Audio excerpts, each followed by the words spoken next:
Hey guys, it's Alessandro And Cayden. and today we're going to teach you a bit about physics. Firstly, let's talk about a skater.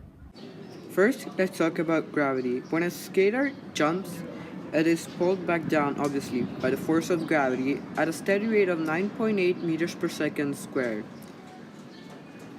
Now let's talk about Newton's second law. How fast a skater goes depends on how heavy the skater is and the amount of force applied. Now let's talk about Newton's third law. When the skater jumps, the ground is pushing it upwards, and when he comes back down, the skater is pushing the ground downwards. The friction of the ice skater is when she is ice skating on the ice, her skate is colliding against the ice, which can slow her down as she's going. Also, the contact force is gravity pulling her down on the ice, and the ice is pushing her up, keeping her up still. And Newton's first law is when an object in motion shall stay in motion, but an object in rest shall stay in rest unless an object stops it in motion. And what it is that the ice skater is moving, but that that object is slowing her down. And now, let's talk about a bike leaning on a building. Gravity makes the bike stay on the ground.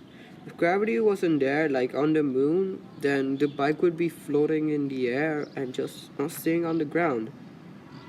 Now let's talk about Newton's second law.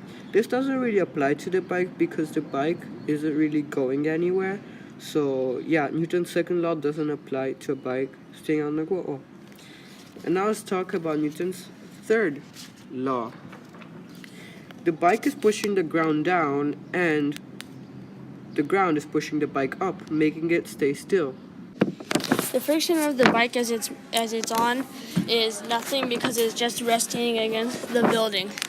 The contact force is the bike leaning against the building, which is the gravity is pulling it down, so it's leaning against the side of the building, and the building is pushing against the bike to keep it up. And this also applies for Newton's first law, that an object in rest shall stay at rest, and an object in motion shall stay in motion unless it occurs into another object, bringing it to a complete stop, so that it is at a complete stop and the building is keeping it at rest. Okay, this was it for today, folks. Hope you enjoyed it. I will see you next time.